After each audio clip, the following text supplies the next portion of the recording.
Okay,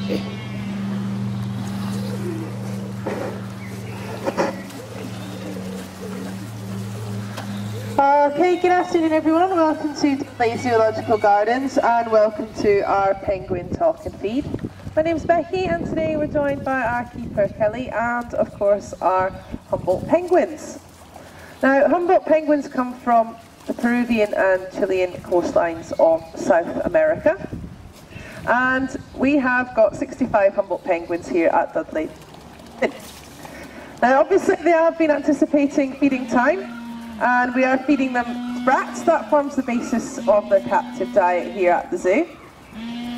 They do get fed several times a day, depending on the time of year. And there are a couple of ways that we feed the penguins.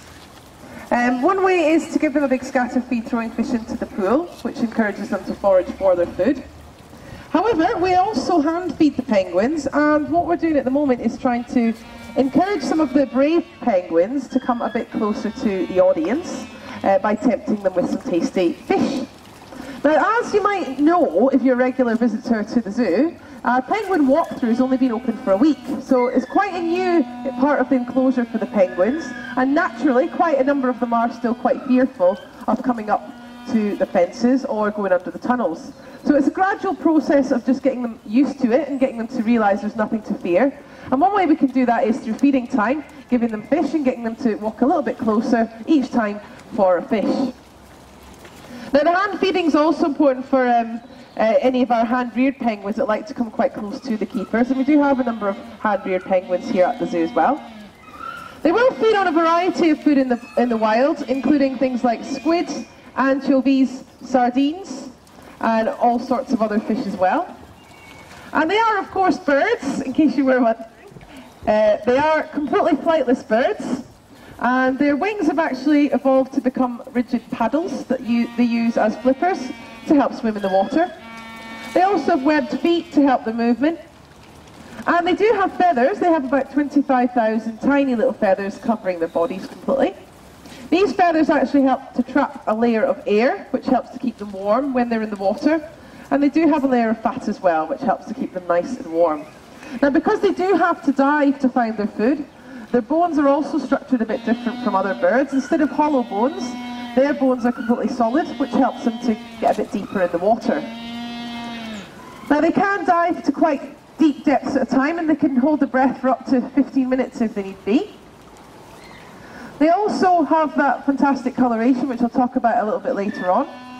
Now, they'll swim normally at a cruising speed of around 11 or 12 miles an hour when they're pursuing their prey or when they're being pursued by predators. Now, predators of Humboldt penguins include great white sharks, killer whales, and South American or Patagonian sea lions, like the ones you might have encountered a little bit earlier on during our sea lion talk and feed. Now, they can evade predation, however. One way is to speed up, so they will swim really fast in the water, and they'll even jump in and out of the water at intervals, which is called porpoising. It actually helps them to get a bit of extra speed because the air is less dense in water. But you will see our penguins here in the pool also doing that purely for enjoyment and for exercise.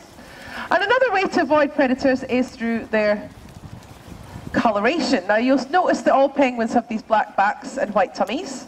If you're a predator swimming above the penguins looking down, that black back helps them to blend in really well with the water underneath them, the ocean below.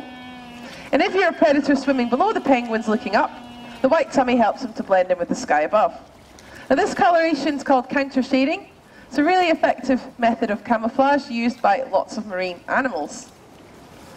So when our penguins do get fast, they can speed up to speeds of around 30 kilometers an hour when they need be.